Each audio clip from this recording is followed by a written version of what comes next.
Namah Shri Atirajaya Vivekananda Suraye Satchit Sukha Swarupaya Swamine Tapaharine.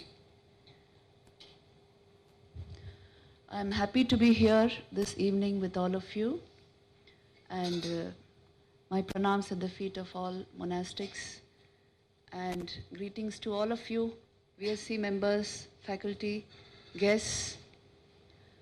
This topic today, the signs of happiness, this was specially chosen because, you know, the twin philosophies of India, the core of Indian thought, Yoga and Vedanta, have enormous insights to offer on the signs of happiness. And this is a subject we are all interested in. So I found, actually when I was preparing for this presentation, I found that I made about 40 slides.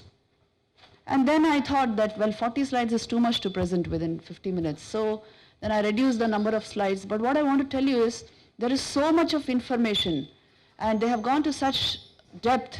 They have actually raised the bar of happiness very high and researched deeply into the nature of happiness, the different levels of happiness available to us, the methods of happiness, and how scientific is the whole thing, how we can proceed in our search for higher and higher happiness.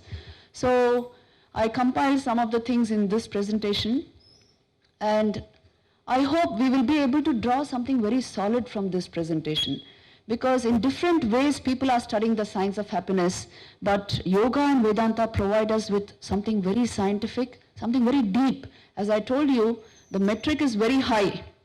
It depends on yogic meditation.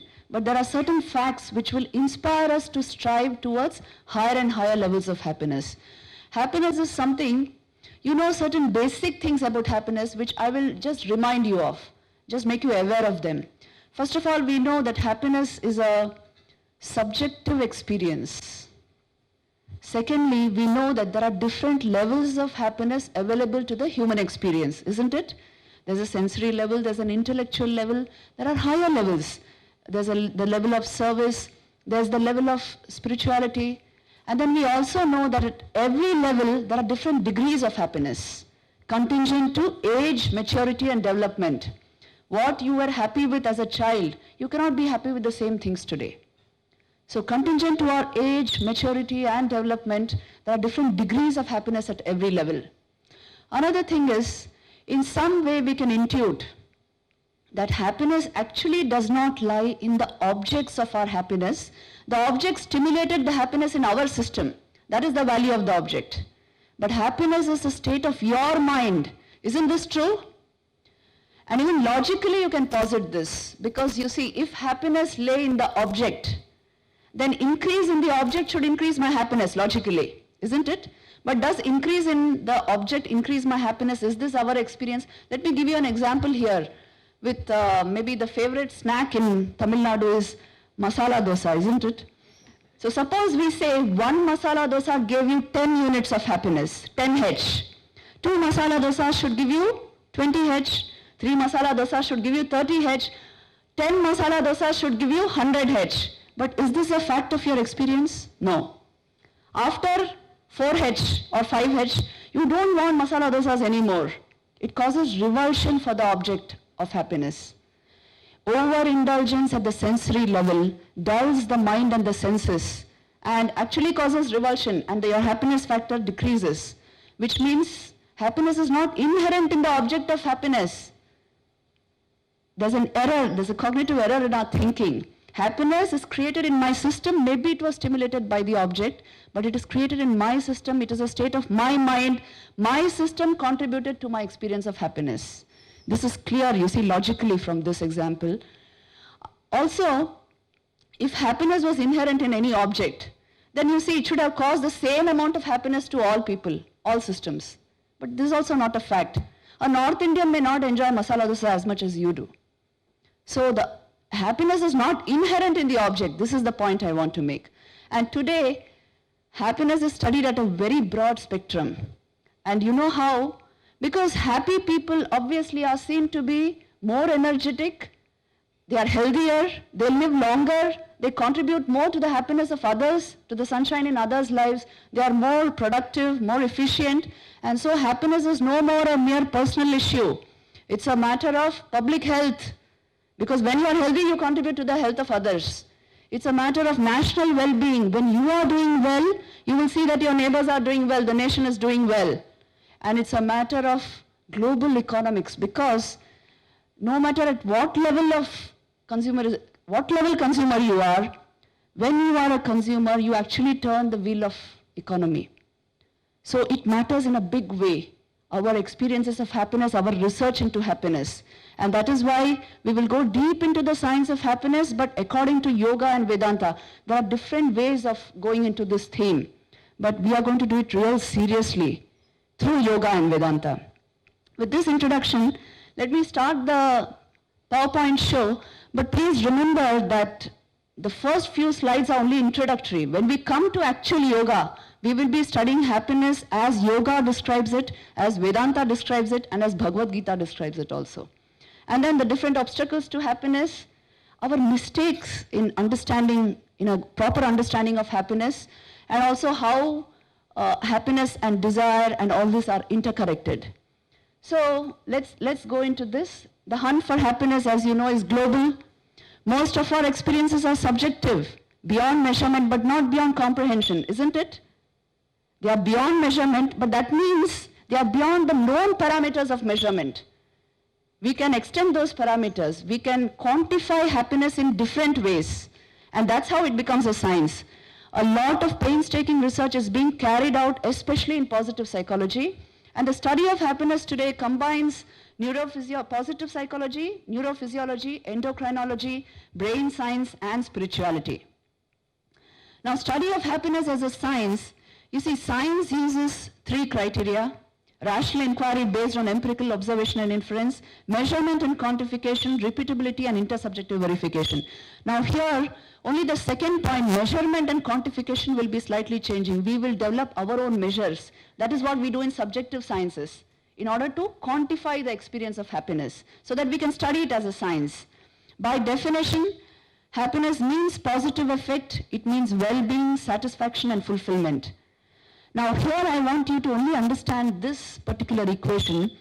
Usually in science, if something is logically comprehensible, we call it true. If it is logically incomprehensible, we call it false. But this is not true. Something can be logically incomprehensible, yet it can bear a lot of sense. I'm telling you, your subjective experiences are like that. Can you doubt your happiness, which is a subjective experience? Do you doubt the amount of love your mother gives you? Can you ever say, if I tell you, well, can you measure and tell me your mother's love for you? You can't measure it. But can you doubt that love that as a result? You can't. So subjective experiences are like that. Not that everything should fall into the purview of our known parameters of logic in order to become comprehensible. So this much I want you to understand. Then we will proceed in our study of happiness as a science. Now see, this is the great global debate that is going on. What actually should contribute to human welfare and growth? Should it be income, health, talent and skills, good governance? Should all these be the actual indices of growth, development, or should it be happiness? Now, there's a big theory that happiness should be actually the indicator of growth and the different levels of happiness, and not just these things.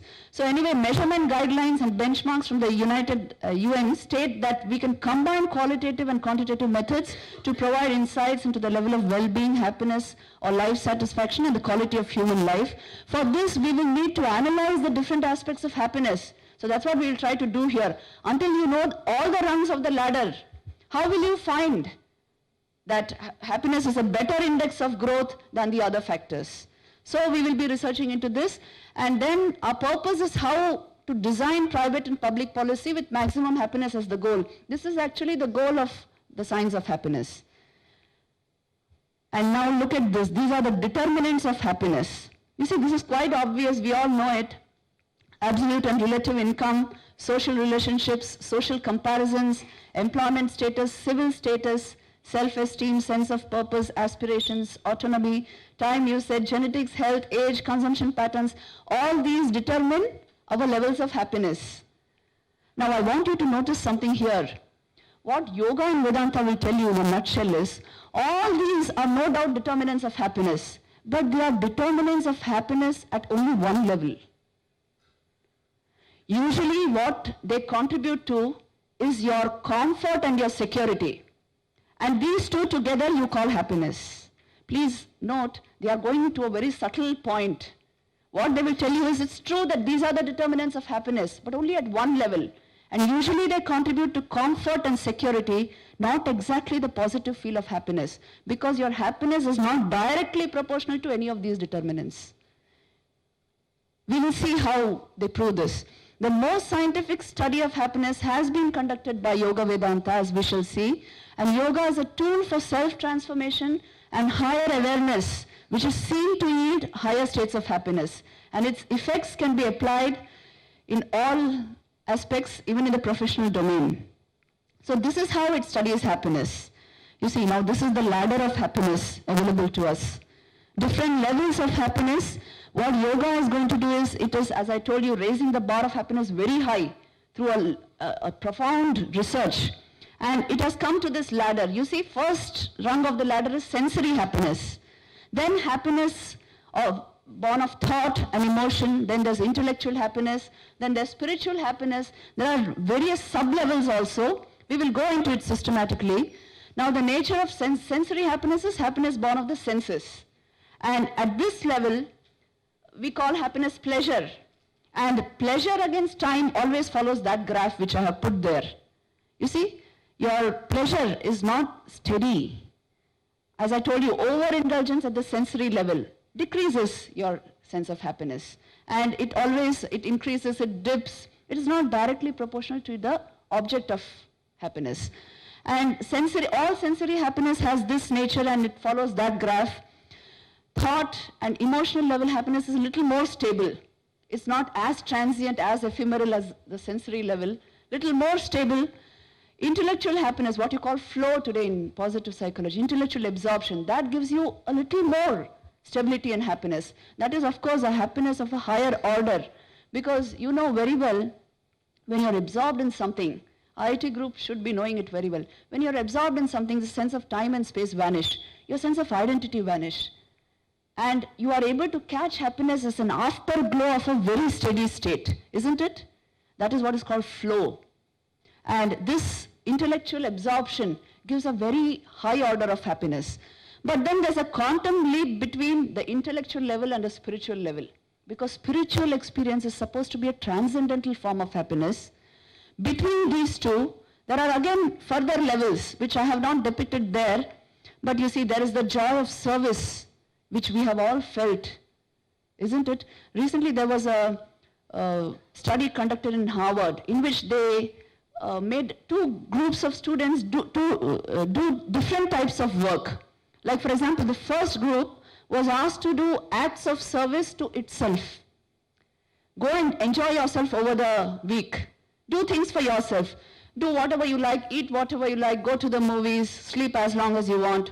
This the first group did. The second group was asked to serve others, do acts of kindness for others and some particular community they were asked to serve. And then their psychological flourish, what is called flourish, those states were studied at the end of the week. How they study is, they study the positive and negative emotional schedule. That is how long they are able to maintain positive emotions in their mind and when they flip into negativity. And they saw that the first group, which only served itself, did not have much positive flourish at all. No psychological flourish states. And the second group had a steady sense of cheerfulness and gladness in its mind continuously, which it could not explain. Just doing things for others, it's a transpersonal joy. It gladdens your mind, brings cheer into your mind. And so they concluded that there is something very special about the value of service. It will naturally keep your mind cheerful, harmonious, and happiness, and filled with happiness. So you see, that level, the joy of service, is between the intellectual and spiritual levels. And then there is the joy of self-control. Those who have practiced yoga know it very well. When you bring your mind under control and you still your system, your body, a kind of higher joy comes into the mind. And one who has had this joy will understand how stupid is restlessness in front of that joy. So these are the higher levels of joy available to us, and then of course spiritual joy. Now here is where yoga makes tremendous conclusions. You see, they will tell you your evolutionary ladder is inbuilt in your central nervous system and brain. Your experience of happiness occurs in your system, and you don't have to go outside your system to experience the higher levels of happiness. The evolutionary ladder is right in your system. And how does yoga work?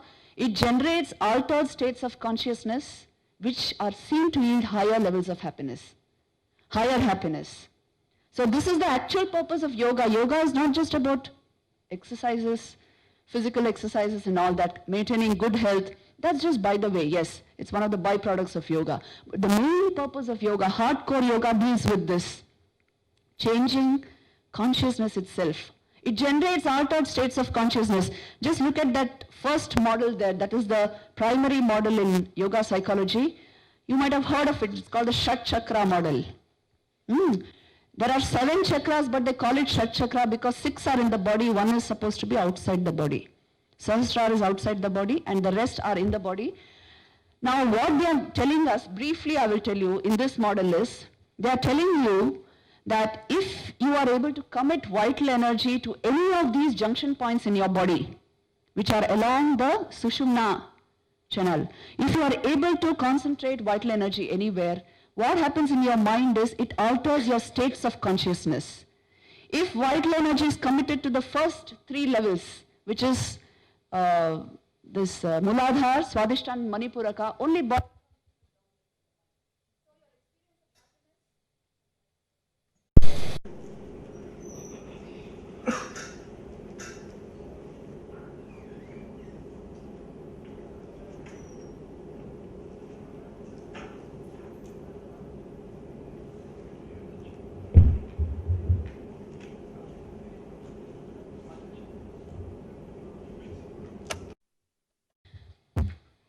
So you see what they are telling us is it's very scientific.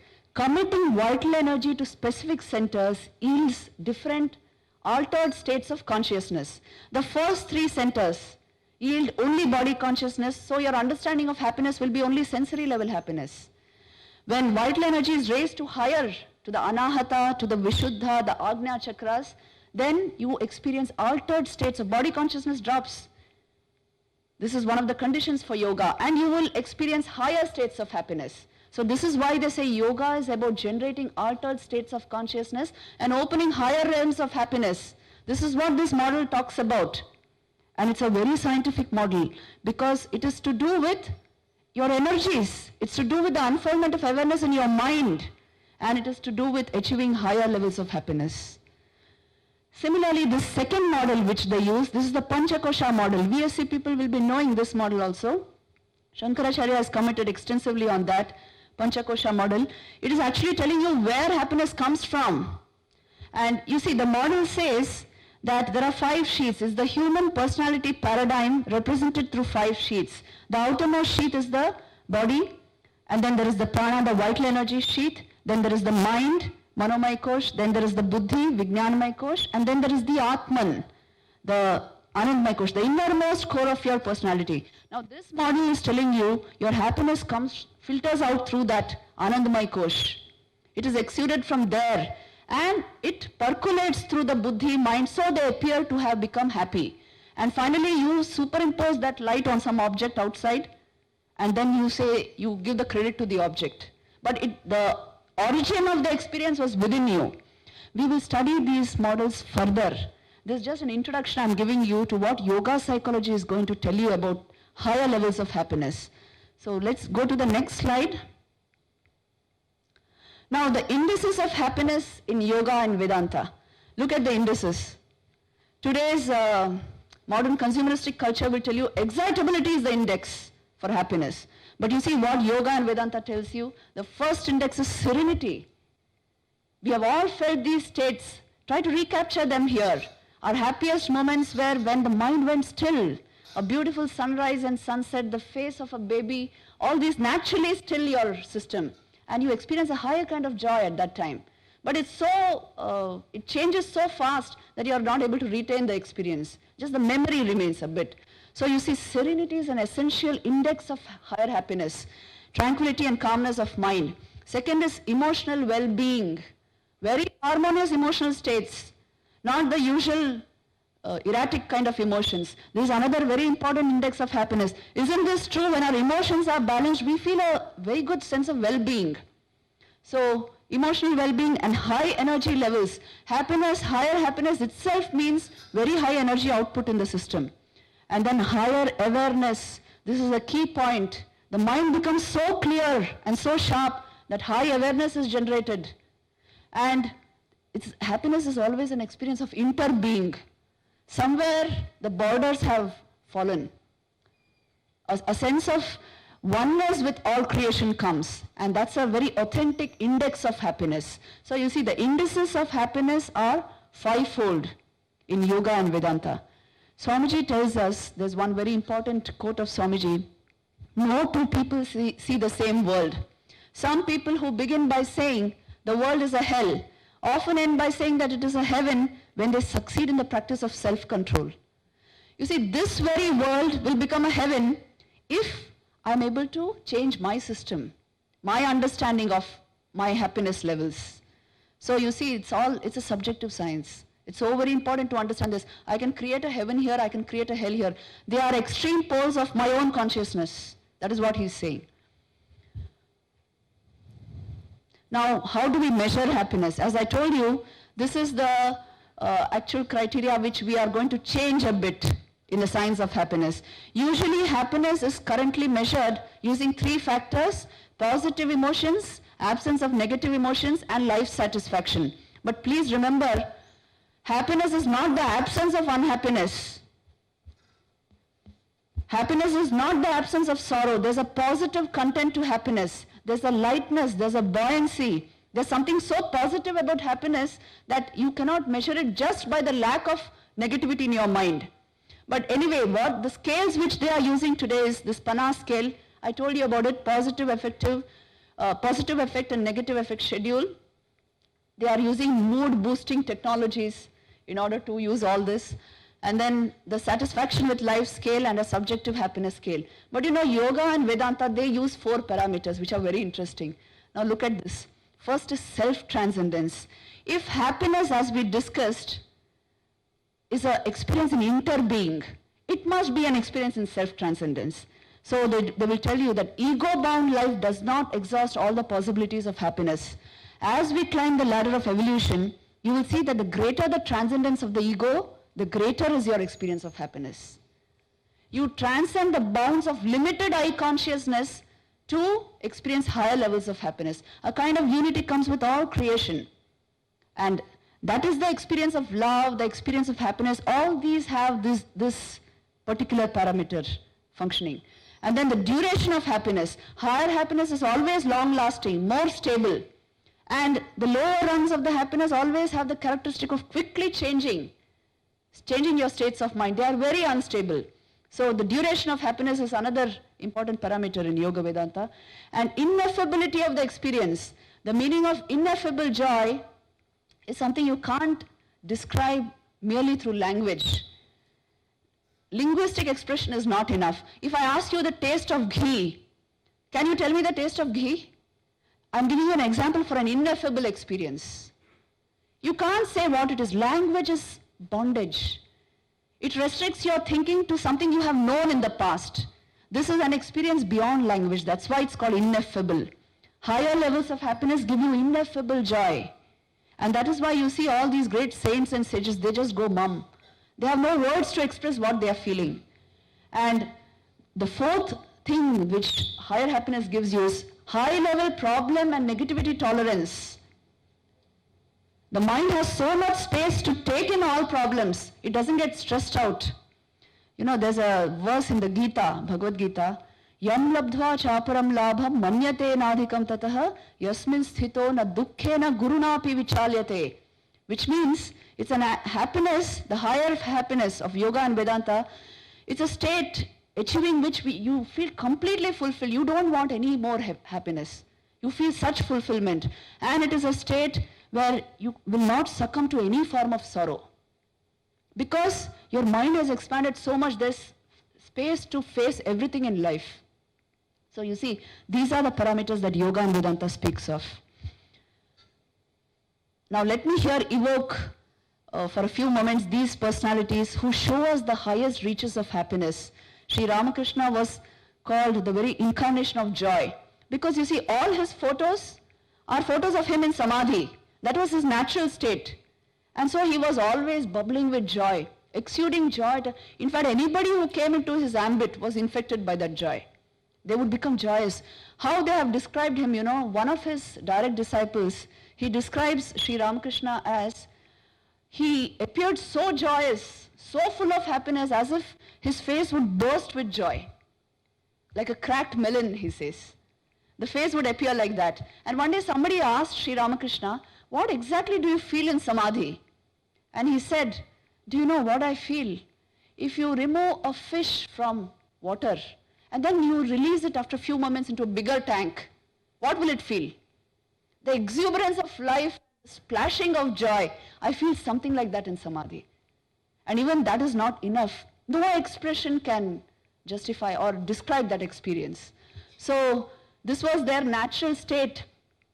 And anybody who came into the room where Sri Ramakrishna lived would feel that sense of joy simply coming out of him, radiating out of him. Even Buddhas, you know, the records on Buddha, whenever the Buddha moved about, they say for a radius of about 1 kilometer, people could know that the Buddha was around by the amount of peace and stillness he radiated. The mind has gone into such a powerful high-level state, it affects all the minds around. So you see, when we have such people in our culture and when we know that this is a possibility, why settle only for lower levels of happiness? Why I am invoking these images is, they are showing you from where intelligence and bliss and consciousness exude, from where they come, and what are the reaches available to us.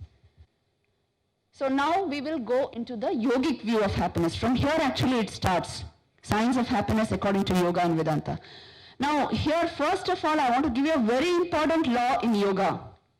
It is telling you, if you are by any chance able to manufacture stable vrittis and similar pratyais in your mind for a considerable period of time, you will achieve the state called ekagrata, which will yield happiness no matter what your object is. The object becomes very dear. It will yield very high level. It may be a very ordinary object. Once, you know, a sadhu actually told me that people hunt everywhere for happiness, but this little leaf is enough to give me the greatest happiness. Why? The mind, the perceiver of happiness, the instrument of perception is in the right state. I told you, happiness is a state of mind. If you are able to generate stable vrittis and stable pratyais, now for these two technical terms I am using, to understand what it means, just look at this diagram here. It's a diagram from your physics, but I'm not going to talk of relativity physics. We are going to talk of relativity in happiness. You see, that rubber sheet, think of it as your mind. That is your mind, and that yellow ball is an impression coming into your mind. A thought maybe. You perceived something through your senses and it made an impression on your mind, or maybe it could be an internal perception. You just thought of some memory and there was an impress on your mind. The rubber sheet is your mind. Now, as a result of that impress, your mind undergoes a dent, a modification, a change. That modification is called vritti. It happens in your mind. Vrittis are created in your mind. So this is the meaning of vritti. The modification in your mind due to an impress. And the incoming impress, that yellow ball, is what is called pratyai. It could be an external perception, it could be an internal perception, it could be a thought, it could be an emotion. Anything it could be. And if your entire mental life is determined by your vrittis and pratyais. Now what this law is telling you is, if you are able to manufacture stable vrittis and the same pratyai in your mind, which means your mind does not erratically change itself. Mind vrittis are very stable. The modifications are very stable and the pratyai is the same always.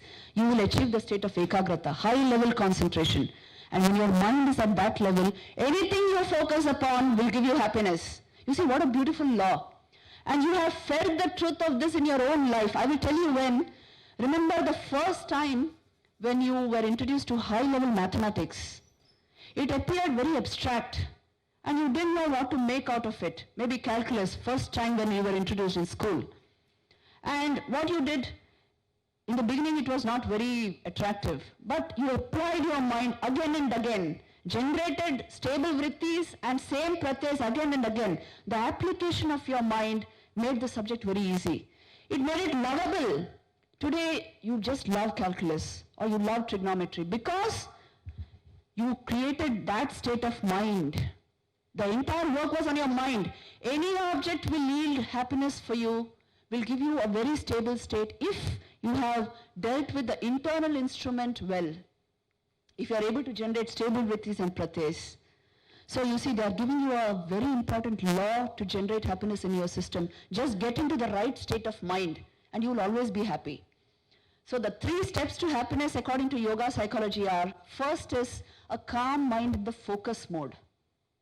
You see, Sajati Ekagra Vritti Pravaha. If you are able to generate that, stable vrittis and similar pratyas in your mind, you will be within the experience of higher happiness. The second idea which they give you is, if what is called contentment in santosha in yoga psychology, it doesn't mean being happy with a little. It actually means the art of emptying your mind. Art of emptying your mind. You know, our mind is cluttered with 101 things, necessary and unnecessary. If you succeed in emptying your mind periodically, occasionally, you will see there's a lot of space created. When you empty your mind of thoughts, what remains over? Nothing. What is your experience? When you empty your mind of thoughts, awareness remains over because you know there is nothing. So your awareness is always there. You may not have tracked it, gone deep into it, but awareness fills the mind if you empty it of thoughts. And that leads to the state of santosha or contentment. So emptying the mind of all the unnecessary clutter and after some time emptying it of even the necessary clutter will lead to the state of contentment. And this will directly lead to your happiness. An empty mind is a happy mind. You know, in Buddhist psychology also they say this. That is why they call it shunyata and we call it purnata. That is the obverse and reverse of the same coin. It is shunyata from the standpoint of the mind and it is purnata from the standpoint of the awareness which we talked about. As consciousness, you achieve purnata. From the standpoint of the mind, you achieve shunyata. You will achieve contentment, a higher order happiness. And the third method which they prescribe is to keep away negativity. You are able to control your responses and reactions by this Maitri, Karuna, Mudita, Upeksha method, which means no matter what your pratyay, you are able to manufacture only stable vrittis. You see, Maitri actually means be a friend to all. So no matter what kind of person comes before you, you have maintained the stability of your vritti. You are a friend to all. Karuna means be compassionate to those in suffering. Be compassionate to them. So again you are maintaining the stability of your vritti. Mudita is be happy with those who are joyous. Again you are maintaining your vritti at a particular level. And upeksha means be indifferent to the wicked. Don't attack them. So again you are maintaining your vritti levels. So you see, what they are actually teaching you here is controlling response and reaction. If you are able to do this, you will keep away from negativity, negative states of mind. Most of our problems are to do with negative emotions, please understand. And the way to keep away from them is manufacture a stable, steady state. Vrittis should be in our hands. That entirely decides your experience of life. Because if I am able to maintain steadiness in my vrittis, I will always be happy irrespective of the object that comes in front of me. So these are the 3 steps of happiness which yoga psychology tells you, but they will introduce you to the highest happiness also. Ashtanga Yoga finally speaks of this experience of samadhi or superlative happiness. Now you see, regarding this is what Vivekananda says, is the last step of yoga, how it is achieved, how it provides superlative unalloyed happiness. He describes it very nicely in a few words. When a minute portion of energy travels along a nerve fiber and causes reaction, the perception is either dream or imagination. But when by the power of long internal meditation, the vast mass of energy stored up travels along the Sushumna and strikes the centers, the reaction is tremendous, immensely more intense than the reaction of sense perception. It is super sensuous perception. This is samadhi. If it is achieved, if you are able to raise the entire mass of vital energy to the highest level in a systematic, concentrated way, you will be able to achieve the state of samadhi. It's a possibility to the human experience, and this is seen to yield ecstasy, the highest possible joy. Sri Ramakrishna's normal state was bhav samadhi, a very highly ecstatic state. That is why he would exude such joy. So they will give you the key factor is ability to direct and manipulate pranic energy through the chakras, and that will usher in higher states of awareness and happiness. One word of caution, don't try to do all this by yourself. It requires training under a guru. It's not so simple. But at least you should know the theory of it. Now here we can draw a theory, correspondence theory I've called it, in our understanding of yoga psychology and the higher levels of happiness.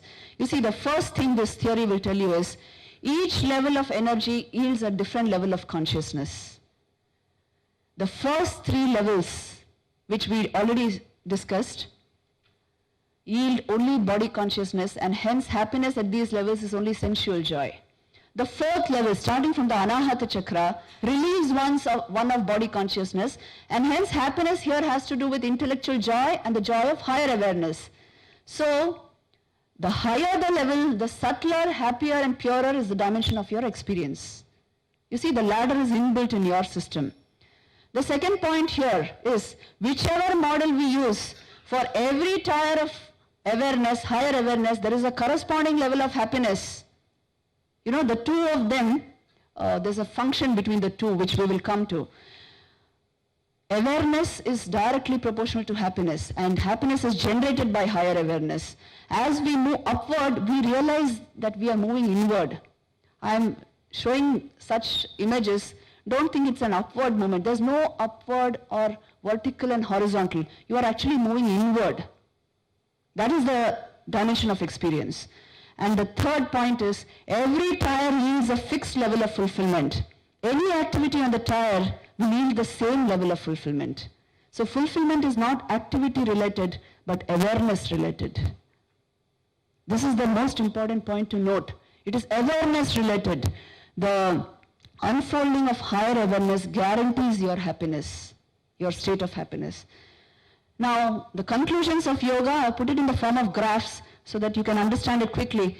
You see, life satisfaction against income will give you that kind of a graph only, obviously. Your life satisfaction, the happiness, the technical term in today's positive psychology is life satisfaction. It exactly does not depend on your income. Income may raise, it may, I told you, it increases your comfort levels and security levels, not exactly your happiness levels. It may increase, it may decrease, it may dip.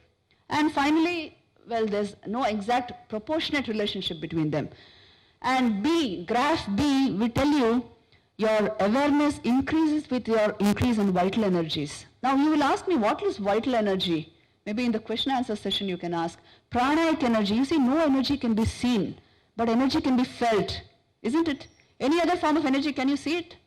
If I ask you, show me electrical energy, or show me electricity, you can't show me, but you can show me its effects. So also, vital energies can be felt in your system, and you can know it by its effects. So if you increase those levels and commit those levels to higher chakras in your body, your awareness level shoots up.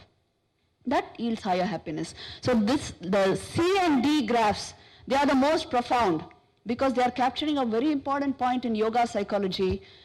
Happiness is an exponential function of your awareness. Only yoga and Vedanta will give you this equation. Happiness is an exponential function of your awareness. As your awareness levels increase, happiness will exponentially increase.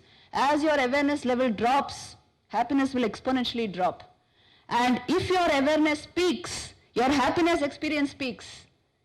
And as a corollary to that, you can understand that naturally as your awareness decreases, worries, negativities will find place in your mind.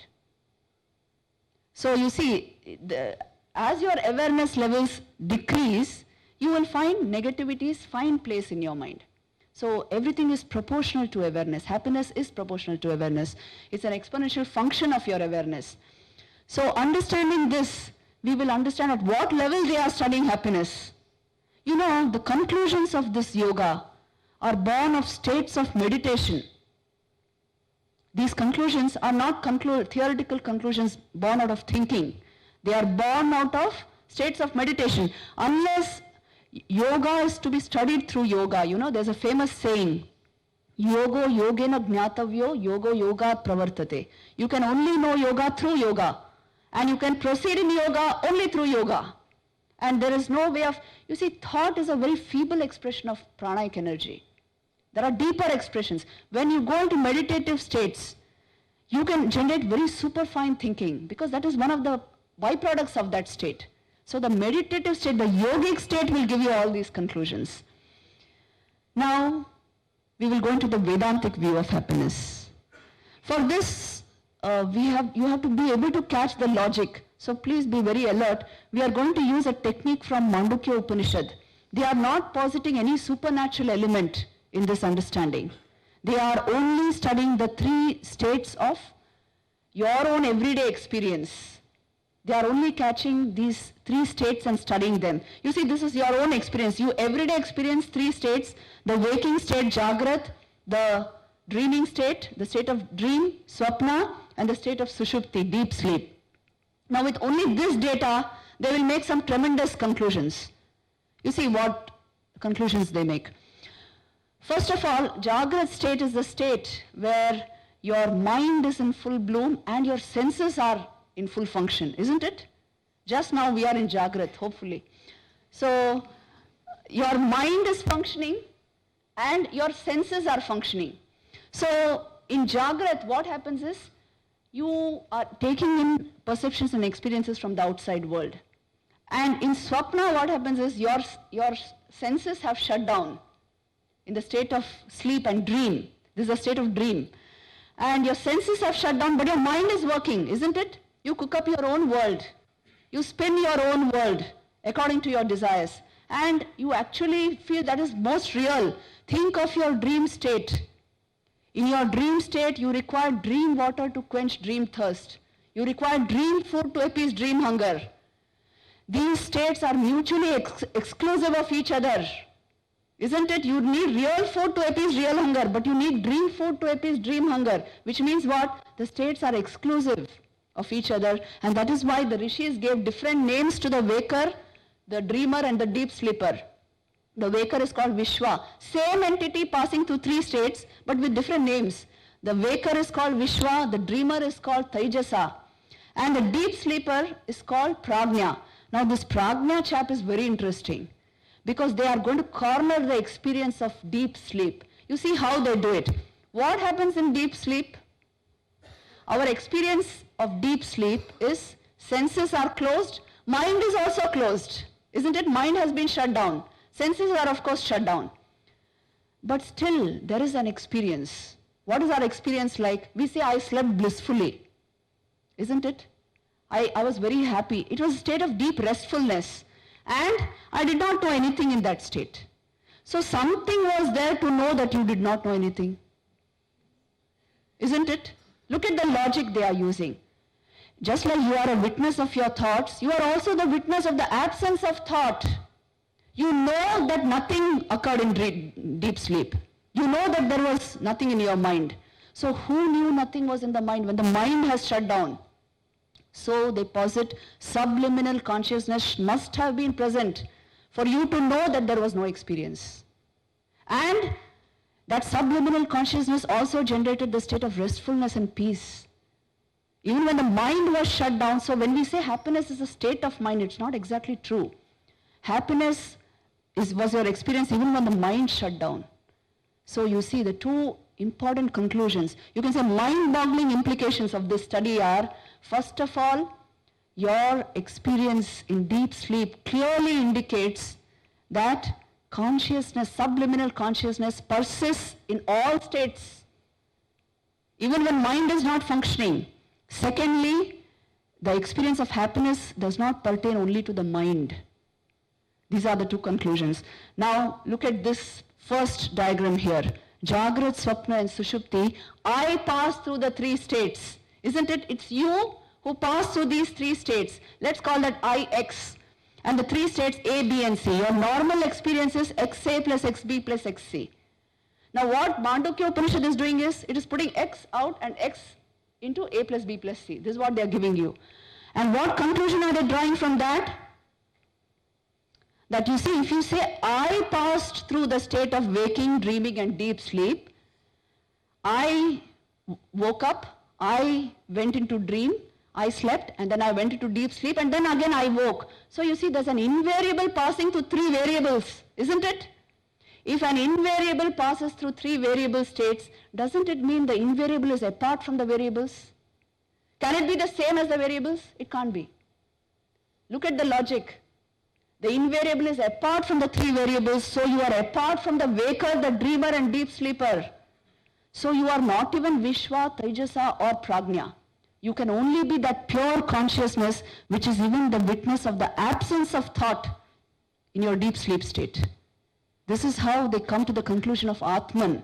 You can only be that unit of consciousness which was present even when mind was absent, when mind was not functioning. This is the first thing. Secondly, you say you slept peacefully, blissfully, which means even when the mind was shut down, bliss was present, happiness was present. So happiness should be beyond the mind.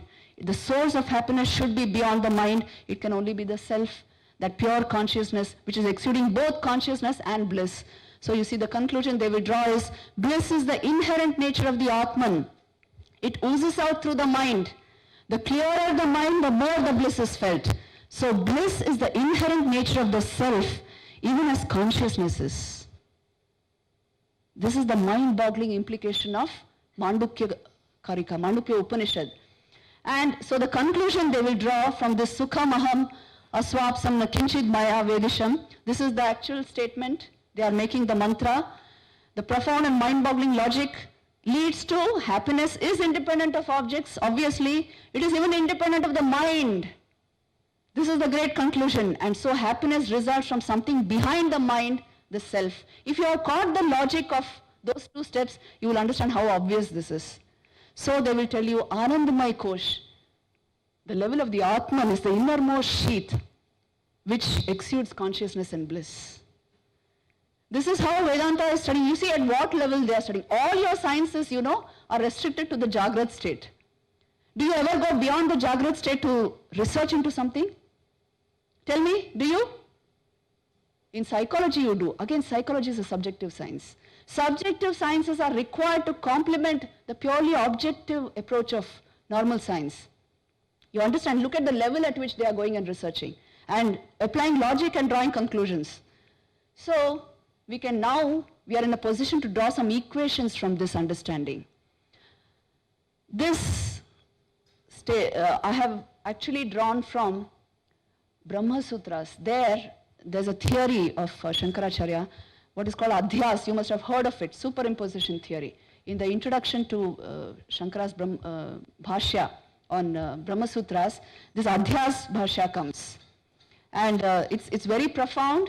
It makes, again, very mind-boggling conclusions. But one important point it tells you is how Ananda is the inherent feature of Prajna. He corners this statement and analyzes it. And from that I have derived these equations. You see, our first understanding is joy resides in objects. This is our first level understanding.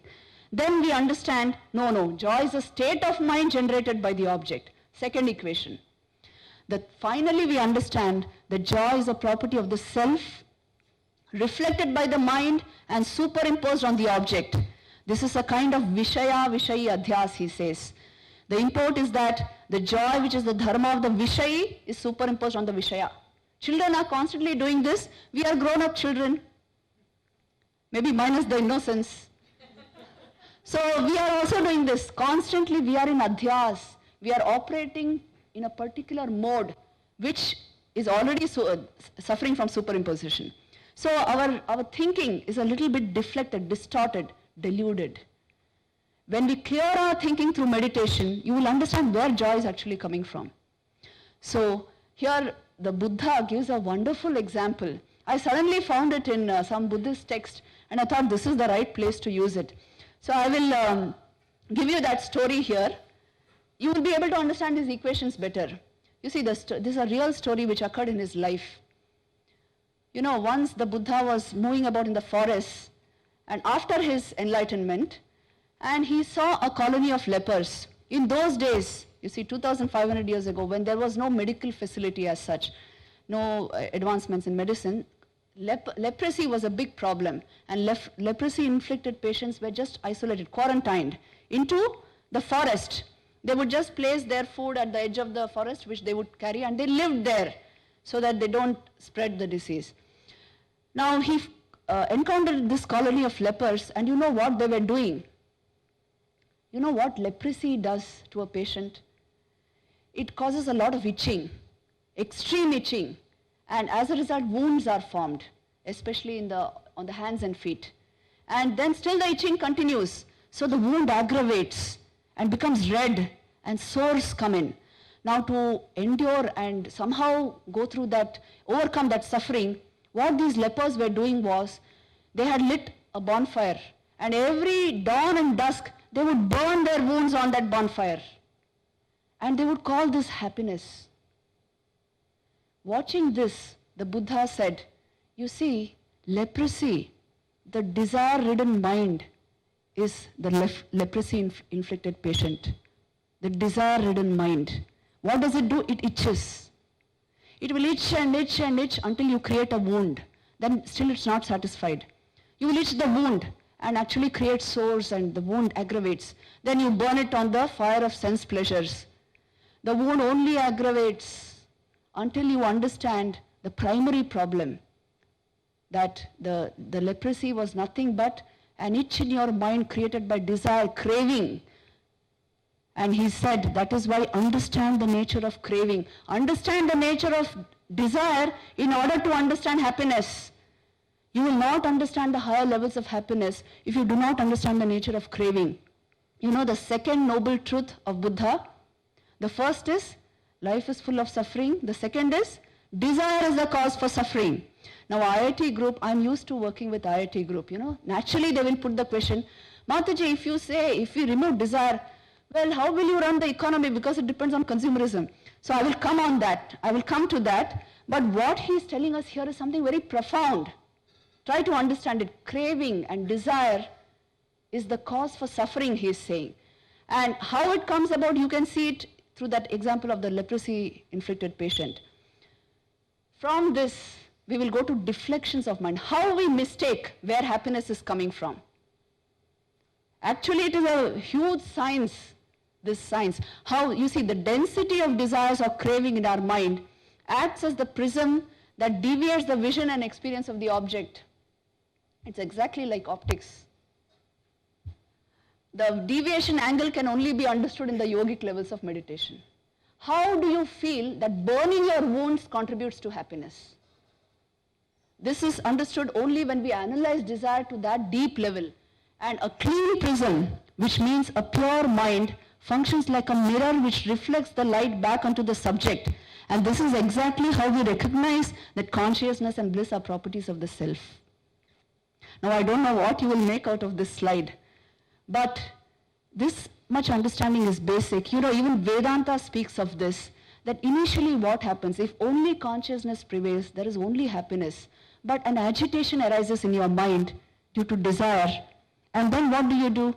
You try to satisfy that agitation through an object. When the object comes in front of you, the agitation is quelled a little, and you call that experience happiness. But who created the agitation in the first place? It was desire that created. By yourself, if you empty the mind in a high yogic state, higher awareness prevails, and you will understand you don't need anything else to be happy. So this is a very profound observation which they are making. And this comes to the conclusion that we must understand the deflection process in our mind, how we distort the understanding of happiness through this process. So let me stop here in the Vedantic study of happiness. I will tell you why. There's much, much more But I want to also cover Bhagavad Gita, some aspects of happiness, because you see, in Vedanta, they will give you such profound views of happiness and understanding that unless it is accompanied by sadhana, it will just go over your mind. So this much understanding, we can understand the power of craving to create disturbance in your mind and deflect your knowledge of happiness. Now, in Bhagavad Gita, you know why we are going into Bhagavad Gita? Because at the end of every chapter of Bhagavad Gita, they will tell you, for those of you who know, Bhagavad Gita su, Upanishadsu, Brahma Vidyayam, Yoga Shastre, Shri Krishna Arjuna Samvade. Bhagavad Gita is already a Yoga Shastra, it is a Brahma Vidya, it is the essence of the Upanishads. And they study happiness in a very deep way. Now look at this slide. They categorize happiness into 3 types.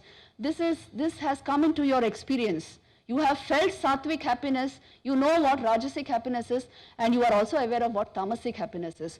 You see, the nature of sattvic happiness is, it brings joy to the soul and intellect through tranquility by control of senses and mind. And because it involves control, it appears like poison at first, but like nectar at the end. It is difficult to achieve sattvic joy, but it is the real lasting joy. So it gives you long-term satisfaction. That's the effect, the conclusion. Rajasic happiness ensures from contact of the senses with sense objects. And then Krishna sounds a warning. Yehi samsparshaja bhoga dukkha yonaya evate. Which means any joy born of contact is very temporary and it generates sorrow. So you see, the nature of rajasic happiness is it appears like nectar at first, but it turns into poison at the end. And this leads to short-term satisfaction only. And tamasic happiness, of course, you know, it's not worth having because it only stupefies and destroys. It's born of indolence and obstinacy and it leads to depression. Now the conclusion you can draw from this categorization is, happiness depends on the state of your mind. You see, the inner bliss has to ooze out through the instrument. So your state of mind matters. A pure sattvic mind is always happy with or without objects. And for every state, there is a degree of associated happiness. To maximize your happiness, clarify and intensify the state of your mind. This is the great message. And transcending mind through yoga gives the highest happiness. Here, let's not bother about that because transcendental state I don't want to give you. Something which can come into the purview of your experience is what will be relevant to you. So understand that our happiness is associated with the state of our mind, the clear sattvic state of our mind. These are the conclusions of the Bhagavad Gita. Now let me come to obstacles to happiness. All of these obstacles, you know, are self-created. Never blame the object for your sorrow. The very first obstacle, it's a very high-level obstacle. It will take you some time to understand, but you see, it's the alienation of the mind from the self, they say. It's the cause for existential sorrow, which means your mind by itself will not manufacture very high states of happiness unless it is in touch with its reality, which is pure awareness, consciousness. Even if you fill the mind with positive emotions, that happiness is still very little.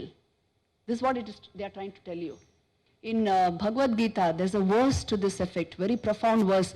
Nasti buddhir ayuktasya nachayuktasya bhavana nacha bhavaita shanti ashantasya kuta sukham.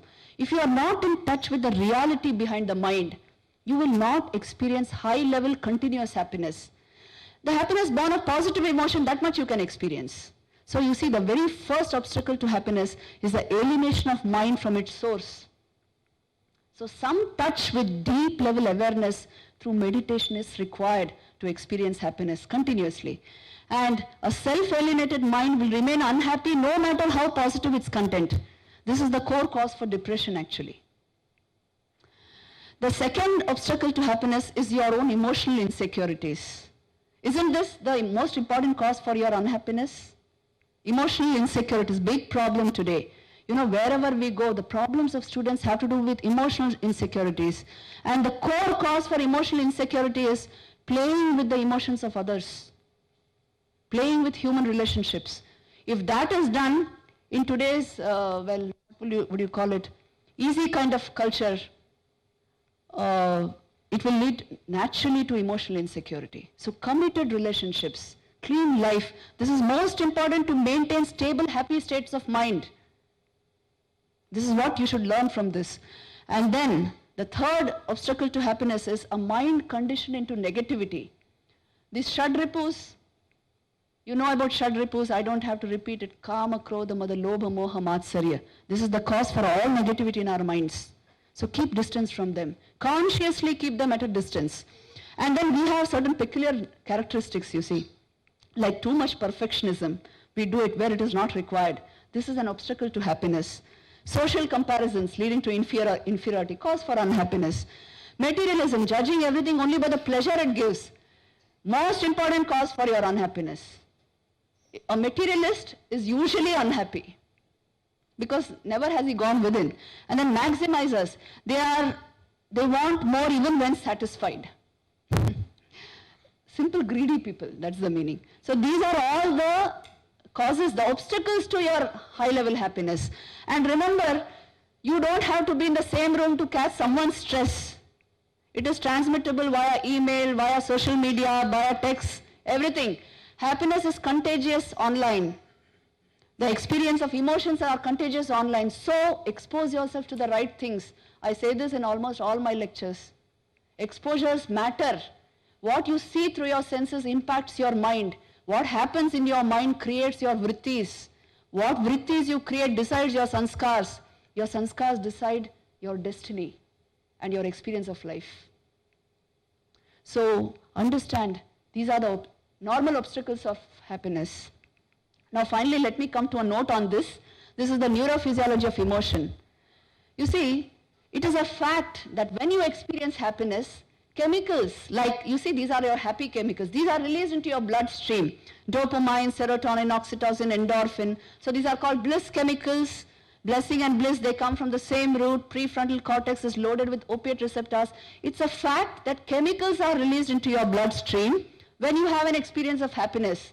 But don't jump to the conclusion that when you have a mood of unhappiness, if you just inject those chemicals, you will become happy. You know, scientific materialism today has reduced happiness to brain chemistry.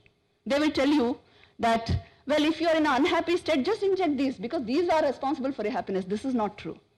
The neurophysiology of emotion is a fact. These chemicals are released, but you can't use those chemicals to produce. You will just get addicted to chemical, and no high-level happiness is produced by that.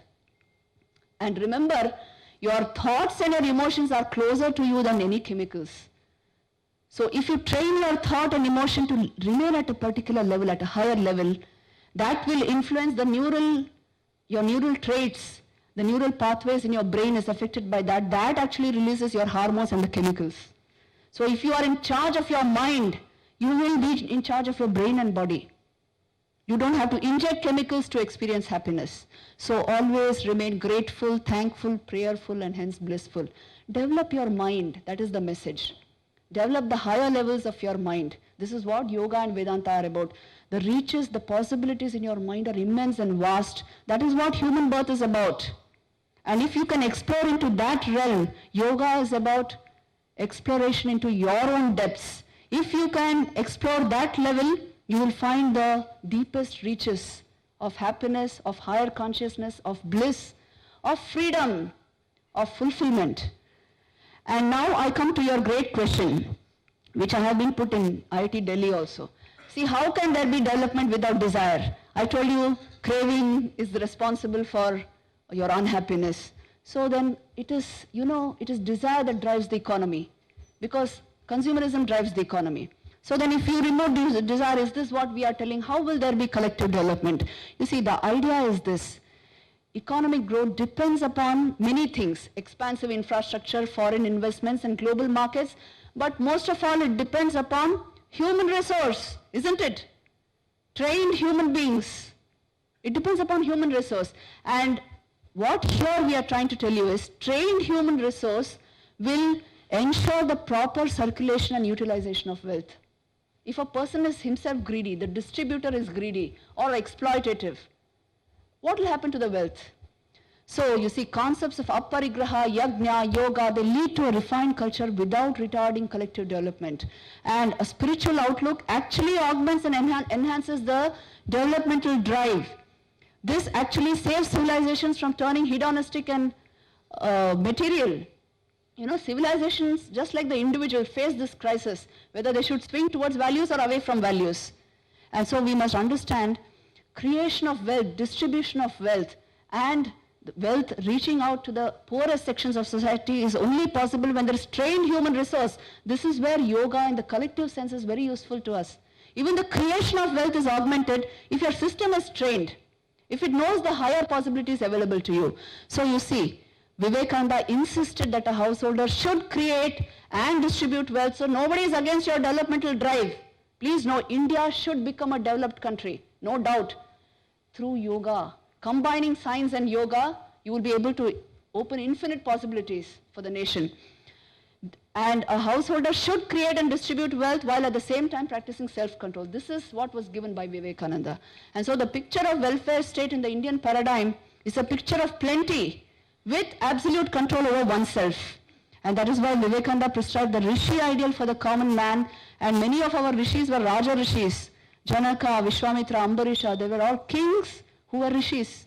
You see, this is the example given. So in this lies the answer to your possible question. So the summary is, happiness is the inherent nature of the self. It is perceptible in the mind through reflected consciousness. Happiness is a state where normal awareness is cleansed and heightened.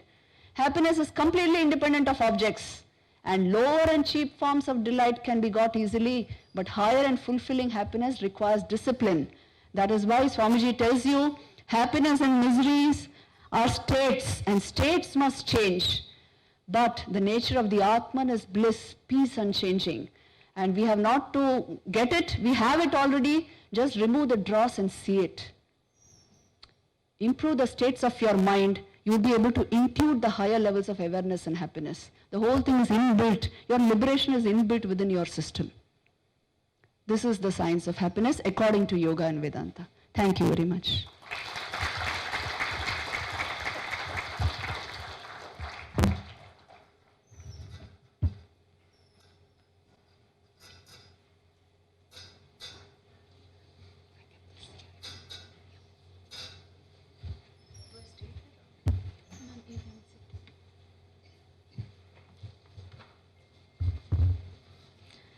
Thank you, Mataji, for those enlightening words and inspiring us deeply for correlating science with happiness in an extraordinary way and providing us with a broad and unique perspective of understanding and achieving higher happiness through Yoga Vedanta.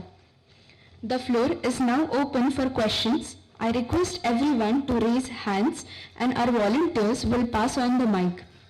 Please wait for a microphone before asking questions.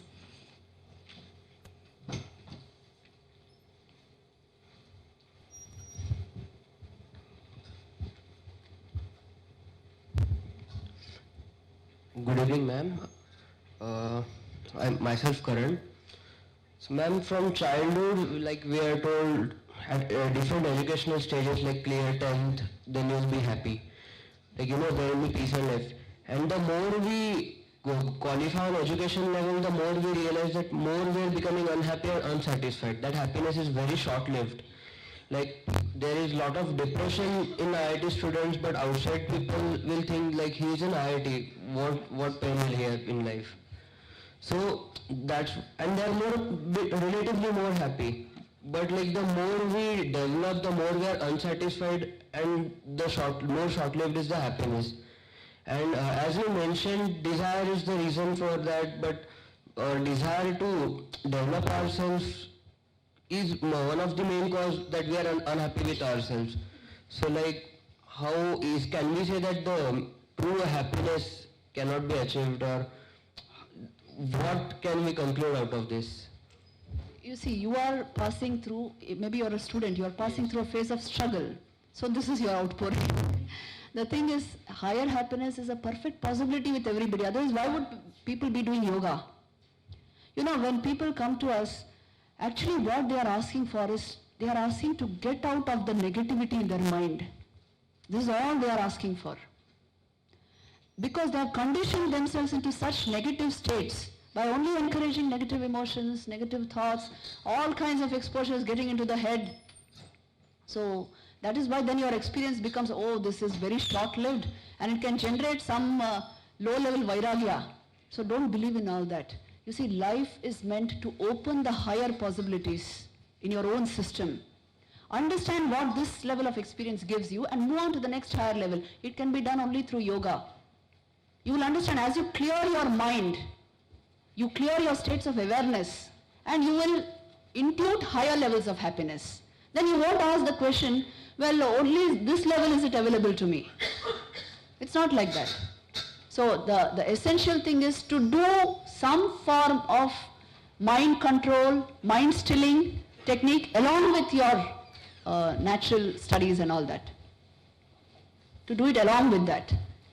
And then you will not come to this kind of a negative conclusion, say what is after all everything about. You understand?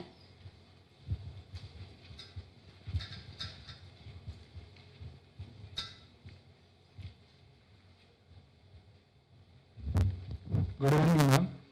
You told that to get a state of samadhi, it is too difficult. We have to know only theory. By knowing theory, we can't change anything. Whatever it, we have to implement it. We should know how to implement. Very good, very good. You see, this is the thing. This is what I wanted you to say. When once you know the theory, you will know how to make it practical. If you don't find interest in the theory, you will not be interested in the practice. It's exactly like science, you see. You must first know the theory. You must know what is to be done in the experiment and what is meant to be achieved. And you see, higher levels of happiness are the universal goal for everyone. You are there because you are hunting for happiness. We are here because we are also hunting for happiness. And since it's a universal need and aim, we must know the different possibilities of happiness, the different methods to arrive at those possibilities. And yoga gives you, isn't this a tremendous ladder which they are giving you? As I told you, the lower rungs alone are being studied in the name of science of happiness. But higher and higher rungs are available to us. If you systematically do yoga, your own mind will unfold. They'll unfold those levels. It comes into your experience in the form of higher awareness, a stilling effect in the mind, clearer thought, deeper, nobler emotions. These are all the, you can say, these show you the way. So it is a possibility with each one of us. Okay, one more question. What is the difference between yoga and meditation? What is the primary stage and what is the advanced stage?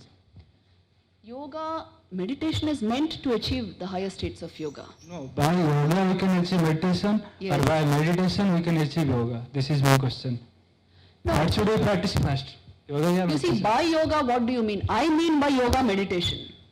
Maybe you mean by yoga the preliminary exercises. Is it that? Yeah. So the exercises and all that are meant to bring your mind under control, body and your mind under control. So, and the purpose of that control is what? The mind should be able to go into higher states, deeper states of experience.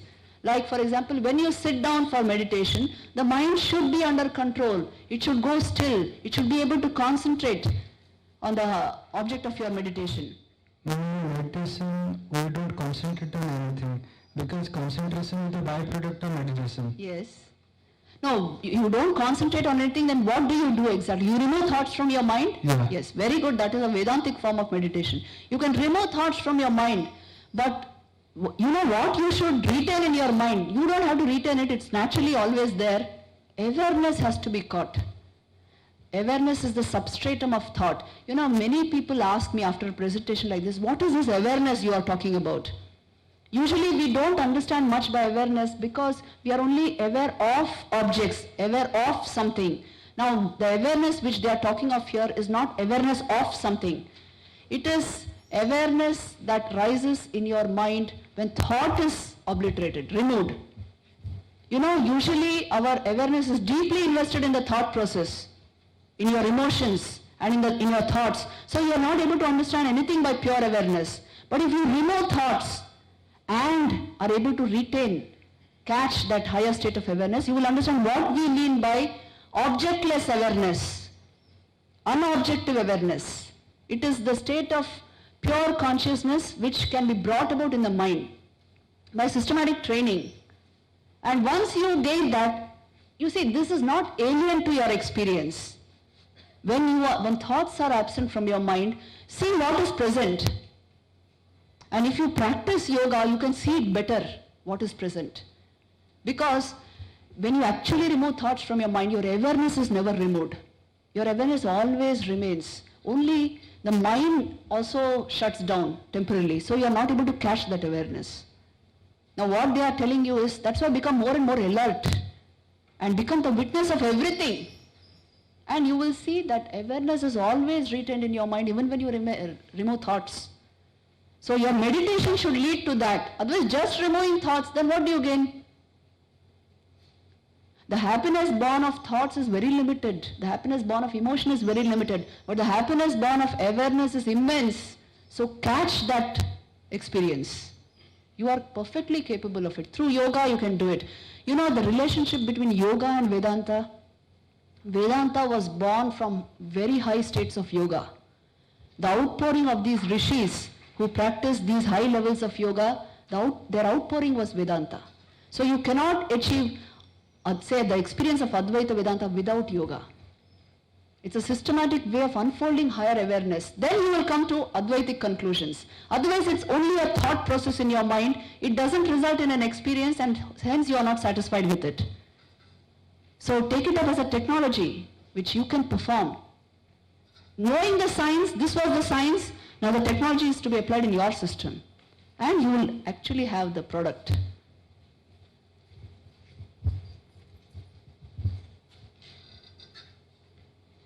There's a question there. Thank you, sister, for this talk. And my question is that in your presentation, one time you show a circular part of body in which you says that the outer part is physical body, then the pran comes, and then mind, buddhi, and then atma. So I want to know what is the difference between pran and soul. Good. So you see, he is asking the difference between Pranamaya Kosh and that Anandamaya Kosh. According to that model, the pran and the soul, how different are they? You see, the pran, the vital energy sheath, it is supposed to be the second level in the human personality paradigm. Pran is nothing but vital energy which manifests as thought and emotion. Vital energy. Now I can't show you energy, isn't it? Just like how you can't show me physical energies. So, but it can be felt in your system. You know, when you are in an intense state of, I will give you examples from your own experience. When you are working on high level mathematics or playing an intensive game of chess, you become totally, there's total lack of body consciousness, isn't it? In fact, you feel as if your energy has been withdrawn to a very intense mental state. And sometimes you even experience numbness in your fingers and legs. It's a rare experience, but it happens sometimes. Why does this happen? Because vital energy has been concentrated at a particular point, at a higher level. So vital energy is a way of unfolding higher awareness, concentrating your mind acutely. If you learn the art of manipulating vital energy through an expert in the area, you will be able to handle mind very well. And if you are able to handle mind very well, you will be able to handle the awareness, because awareness is nothing but the substratum of your thought. And then you will understand what you mean by soul. Soul is the Atman, pure awareness, consciousness, which is at the heart of everything. You see, your thoughts are part of your mind. But what is it that elevates thought? It's your consciousness. You understand? So this is the difference between prana and consciousness. You have jumped from Pranamaya Kosh to straight Anandamaya Kosh. There are two other intervening koshas there. The mind, Manomaya Kosh, and the Vijnanamaya Kosh. So understand each perfectly. This is the Pancha Kosha model, human personality paradigm according to Vedanta. The pranic energy will help you unfold higher awareness. The higher awareness will help you touch pure consciousness in your own system. This is the real I in you, pure consciousness. When you say I, think and see what you are referring to. Obviously we are not this. It's changing all the time. Obviously, we're not just our mind also, not just our thoughts. They are also changing even more. What do I mean by I? What is the unchanging element in me? What is that which gives me a first-person experience of things? You know, the way I can enjoy this fruit, an inanimate object cannot enjoy this fruit. What gives me the first-person experience? What makes me feel red as red? I'm leading you to what consciousness means. A first-person experience is given into our system only due to the presence of consciousness. And that is why that's the far extreme end of the personality paradigm. You understand? So understand things correctly. Pranic energy is required for mind control. Mind control is what leads to awareness. Higher awareness is what leads to the experience of pure consciousness. That is why just now our aim is how to unfold higher awareness in our own system. Your intelligence will just peak if the higher awareness comes into your system. Your emotional life will become very balanced. So you see, there are great gains of yoga, of real yoga.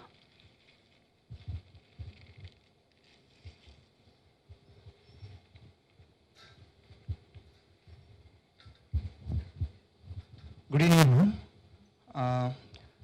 We heard like when people are in samadhi, they are in a blissful state. So when we mention like people go to mahasamadhi, actually what happens? And suppose if normal people dies, what's the what happens? Important question, because we must know our state after death. To understand the value of life, you must know what death means. Mahasamadhi is a different thing. You see, when an enlightened person dies, we say he goes into Mahasamadhi, because he has already experienced pure consciousness and is never attached to the other koshas.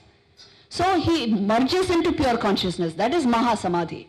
But at our level, an ordinary person, what does death mean? Death is nothing but the snapping of the Annamaya Kosh, the body, from the rest of you, from the Pranamaya Kosh, from the Manomaya Kosh, from the Vijnanamaya Kosh and the Anandamaya Kosh. The snapping of prana, the snapping of pranic energy, the separation of these two is what is called death. So most part of you continues. The mind continues. Your thoughts, your feelings, your sanskars, your attitudes, your karma, what you have done actually in this world. All this baggage you carry with you. Death is not the end of you. Death is the separation between your body and your mind and the rest of it. So understand, you know, for the dying person there is no death. He knows he is moving on to somewhere. For the onlooker there is death. A scientist has, Elizabeth, in South Africa, you see, there was this, she stayed there and studied 10,000 cases of death. And this is what she understood, that for the dying person, there is no death. He knows he is moving somewhere, leaving the body aside and moving somewhere. So, but if we have to really experience higher states after death, you must first attain them here, so that your mind moves to that level. You understand? If here we are able to attain samadhi, after death you go into mahasamadhi. Otherwise, the ordinary processes, you just carry the baggage which you have created here, gathered here, along with you, into your next birth. The same thing you carry over, that's all. It's just a change of body. Vasansi jirnani yatha viha, you must have heard of it, Bhagavad Gita shlok. As you change your clothes, you change your body. So you understood the difference between death and mahasamadhi? Yes? No doubts are there about death? Yes, what is the doubt about death? How it is carried on to the next life? How is it carried on? You see, even your thoughts or your emotions, they don't have a physical reality for you, isn't it? But you know they are there. Where are they? In mental space. It's called Chittakash in Vedanta. They are there. You know, they form your identity. But you can't see them. After death, the body, which is a physical entity, you can't see it. It falls. And the rest of you gets carried over. Your mind, actually if you practice meditation, you will learn to think of yourself more as an embodied mind. You are more mind than body. Usually you are not conscious of your body unless you are made conscious of it. Isn't it? Tell me your own experience. So you are not your body. You are more your mind. And if you become sensitive to these realms, higher realms, you will understand that most of you is carried over. Death is just the separation of the Annamaya Kosh from the rest of you. It's not a very big thing actually. Samadhi and high-level yogic meditation is a very big thing because it is actually transmutation of your consciousness. It's an enormous experience. That is the life-transforming experience. The rest is life changeover, that's all. Thank you.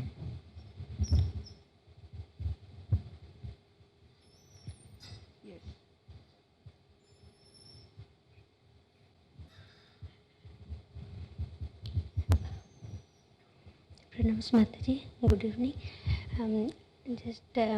As you were describing when we are the different kosas, like suppose if we are thinking of this Annamaya kosha, just the physical body, then we will this happiness means most of the cases it will be the bodily comfort and these pleasures and all.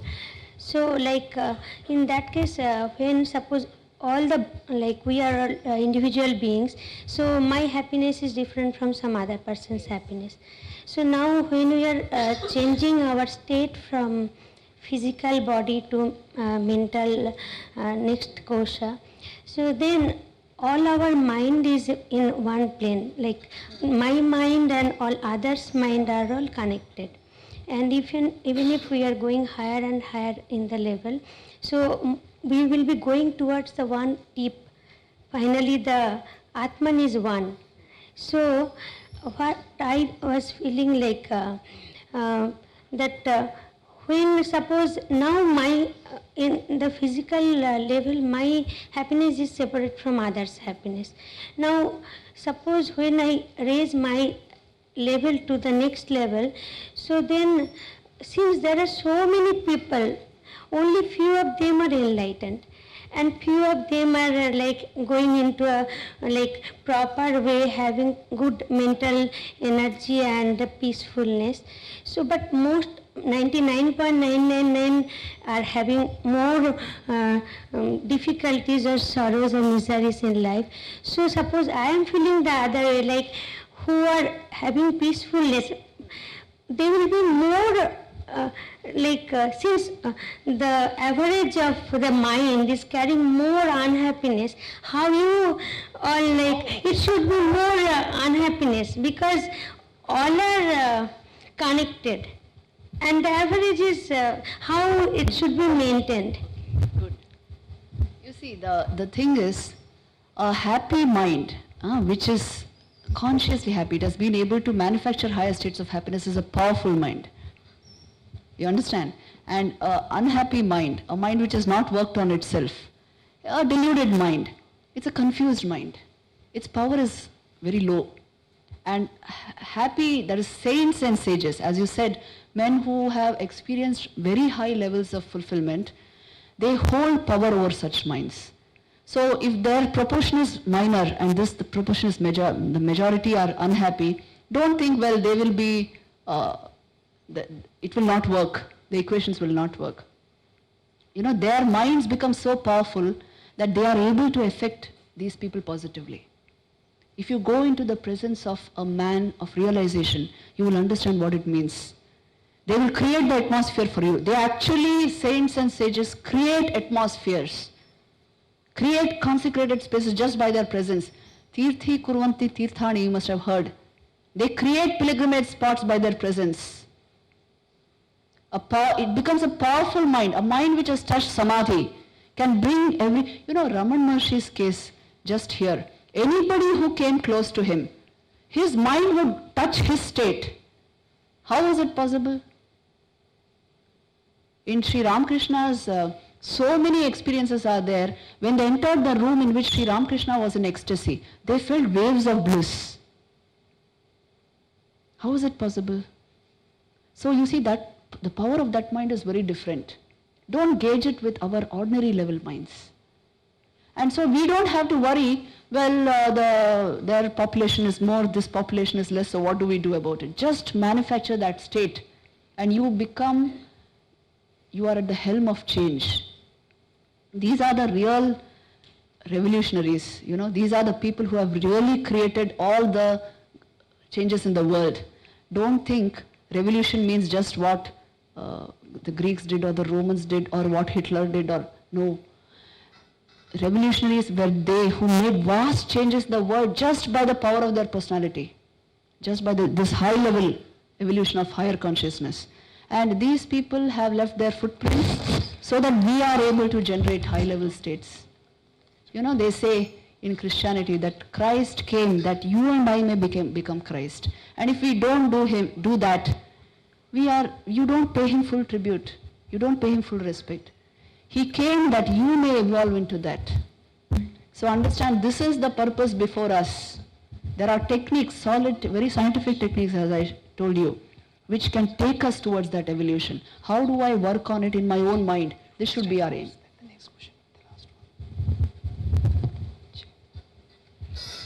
Let us have the quick final question for the evening as we are running short on time.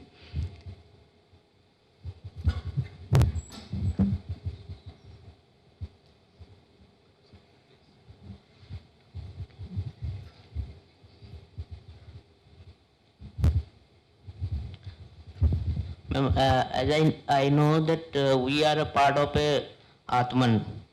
So like how my Atman is different from like Vivekananda. You see, by Atman, what is meant? What is the definition of? Is it just a word like your name? No. By Atman, what is meant? Consciousness, pure consciousness. Now, can consciousness be in the plural? Can there be many consciousnesses? Can there be? Why? Why not? Because consciousness has no physical reality. Only physical objects are bound in time and space. Even as thoughts, there's a unity. Then what to speak of awareness and consciousness? So you see, as consciousness, there is no difference between you and Vivekananda. But his mind and his body could completely contain that consciousness and express it through that system, while ours is not yet able to do that. And that is why he's a big wave. We are all the water of the ocean, but we function as small bubbles. And he functioned as that huge wave, because he could draw the power of the ocean. You understand? Consciousness is like that ocean. It's there in all of us. Consciousness is the Atman. The another name for you is Om. Another name for you is pure consciousness. That is the reality that your sense of I represents. And if you can tap into that reality, you will be able to achieve great things. This is what Vedanta is telling you. If you do not tap into that reality, you remain identified only with the body and mind, and your capacities will become very limited. And you will just go over the waves of life and suffer many things until you realize, you ask the basic question, who am I then? Why am I going through this? And then work on your mind, generate the higher states of awareness and intuit the level of the Atman. This is the whole thing. So you see, Atman is not a name that one Atman is different from the other. It's a state of being. It is consciousness itself. And you buffer against all the negativities of life by going towards that Atman. This is the idea.